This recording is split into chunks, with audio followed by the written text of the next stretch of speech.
محرم الحرام کا ہر دن اپنے اندر بے پناہ برکات، فضائل اور تاریخی اہمیت رکھتا ہے۔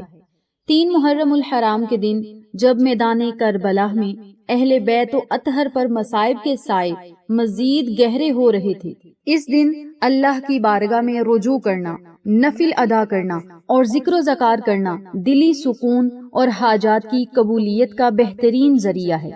3 محرم الحرام کے دن اللہ کی رضا اور شہدائے کربلا کے درجات کی بلندی اور ایصال ثواب کے لیے آج میں آپ کے ساتھ جو عمل شیئر کروں گی، جو ذکر شیئر کروں گی، جو نوافل شیئر کروں گی، انہیں پڑھ کر اللہ تبارک و تعالیٰ سے خوب دعائیں کریں، التجائیں کریں اور اللہ تبارک و تعالیٰ کے سامنے اپنی پریشانی اور مصائب بھی رکھیں، کیونکہ آج 3 محرم کے دن امام حسین علیہ السلام اہل بیت و اطہر اور 72 جان نثاروں پر مشکلات کی آندھی چل پڑی۔ 3 محرم الحرام کا دن تھا، ظلم کی پہلی آندھی کربلا کی خاموش زمین پر اتری۔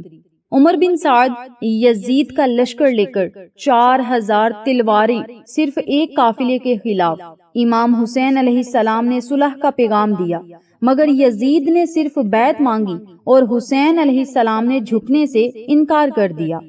پانی کی راہ روک دی گئی، مگر اہل بیت کے حوصلے نہ رکے۔ 3 محرم کا دن ہمیں سکھاتا ہے ظلم کے سامنے سر جھکانا نہیں بلکہ کھڑے رہنا ہے حسین علیہ السلام کی طرح۔ میری پیاری بہنوں اور میرے پیارے بھائیوں، آج میں آپ کے ساتھ امام حسین علیہ السلام کے نام کے جو نفل شیئر کروں گی، شہدائے کربلا کے نام کے جو نفل شیئر کروں گی، آج 3 محرم الحرام کے دن ان نوافلوں کو ضرور ادا کریں اور جو اذکار بتاؤں گی، جو تسبیحات بتاؤں گی، ان تسبیحات کو پڑھ کے شہدائے کربلا کی ارواحوں کو پیش کر دیں، انہیں ہدیہ کر دیں، خراج تحسین پیش کریں اور اللہ تبارک و تعالیٰ سے خوب پھر دعائیں کریں اور اپنی حاجات اللہ کے سامنے رکھیں۔ امام حسین علیہ السلام کے صدقے انشاءاللہ بفضل خدا رب تعالیٰ آپ کی تمام مشکلات کو آسانیوں میں بدلے گا۔ میری پیاری بہنوں اور میرے پیارے بھائیوں، 3 محرم کے دن شہدائے کربلا کے درجات کی بلندی اور ایصال ثواب کے لیے 2 رکعت نفل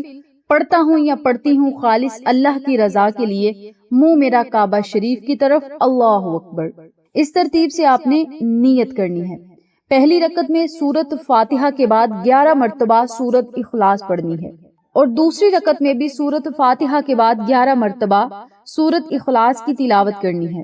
سلام پھیرنے کے بعد اسی جگہ بیٹھ کر 33 مرتبہ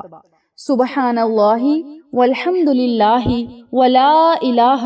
الا اللہ واللہ اکبر، تیسرے کلمے کا ورد کرنا ہے صرف 33 مرتبہ، پھر 33 مرتبہ ہی استغفر اللہ استغفر اللہ استغفر اللہ کا ذکر کرنا ہے اور 33 مرتبہ ہی یا ارحم الراحمین یا ارحم الراحمین یا ارحم الراحمین کا ذکر پاک کرنا ہے۔ یا ارحم الراحمین کا مطلب ہے اے سب سے بڑھ کر رحم کرنے والے۔ اللہ تعالیٰ کا وہ خوبصورت اور عظیم نام ہے جس کو پکارتے ہی دل کو یقین اور بے پناہ سکون ملتا ہے۔ یہ لفظ صرف ایک پکار نہیں بلکہ اللہ کی رحمت کے سمندر کو جوش میں لانے کا ایک بہترین ذریعہ بھی ہے۔ احادیث کے مفہوم کے مطابق جب کوئی بندہ خلوص دل سے 3 مرتبہ یا ارحم الراحمین کہتا ہے تو اللہ تبارک و تعالیٰ کی طرف سے ایک فرشتہ مقرر کر دیا جاتا ہے جو کہتا ہے بے شک سب سے بڑا رحم کرنے والا تمہاری طرف متوجہ ہے، اب جو مانگنا ہے مانگو، تمہاری دعا قبول ہوگی۔ یا ارحم الراحمین پڑھنے سے اللہ تبارک و تعالیٰ فرشتوں کو آپ کی مدد کے لیے ضرور بھیجے گا۔ جب انسان ہر طرف سے نا امید ہو جائے تو اس نام کا ورد بند رستوں کو کھول دیتا ہے اور پریشانیوں کو راحت میں بدل دیتا ہے۔ بزرگان دین فرماتے ہیں اپنی دعا کے شروع، درمیان اور آخر میں یا ارحم الراحمین کو کثرت سے پڑھا کرو، یہ نام دعا کی قبولیت کی ضمانت بن جاتا ہے۔ تو 33 مرتبہ یا ارحم الراحمین کا ذکر پاک کرنے، اول آخر 11 مرتبہ درود پاک ضرور پڑھنے، پھر ہاتھوں کو اٹھا کر اللہ تبارک و تعالیٰ سے خوب دعائیں کرنی ہیں، التجائیں کرنی ہیں۔ رو رو کر گڑ گڑا کر نہایت عاجزی انکساری سے دعائیں کریں، انشاءاللہ بفضل خدا اللہ تبارک و تعالی آپ کی تمام دعاؤں اور صداؤں کو ضرور سنے گا۔ اور جب آپ نے یہ عمل کر لینا ہے، یہ نفل پڑھ لینے ہیں، 33 مرتبہ یہ ذکر پاک کر لینے ہیں، پھر ہاتھوں کو اٹھا کر اللہ کی بارگاہ میں دعا کرنی ہے۔ سب سے پہلے ان نوافل اور ذکر کا ثواب نبی کریم صلی اللہ علیہ وسلم، حضرت امام حسین علیہ السلام اور تمام شہدائے کربلا کی ارواح کو ہدیہ کرنے ہیں۔ اس کے بعد اللہ تعالیٰ سے ان مقدس ہستیوں کے صدقے اپنی پریشانیوں کے خاتمے، بیماریوں سے شفائیں اور گھر میں خیر و عافیت، خیر و برکت کی دعا کرنی ہے۔ اللہ تبارک و تعالیٰ اس بابرکت مہینے کے توفیل ہماری دعاؤں کو شرف قبولیت عطا کرے۔ رب تعالیٰ نبی علیہ الصلاۃ والسلام کے وسیلے، نبی کی آل اولاد کے وسیلے ہم سب مسلمانوں کی، ہم سب مومنین و مومنات کی تمام جائز دعائیں قبول فرمائے، عبادات کو قبول و منظور فرمائے، اور ہم جو بھی نظر نیاز امام حسین علیہ السلام شہدائے کربلا کے نام اللہ کی راہ میں پیش کرتے ہیں، رب تعالیٰ انہیں بھی قبول فرمائے،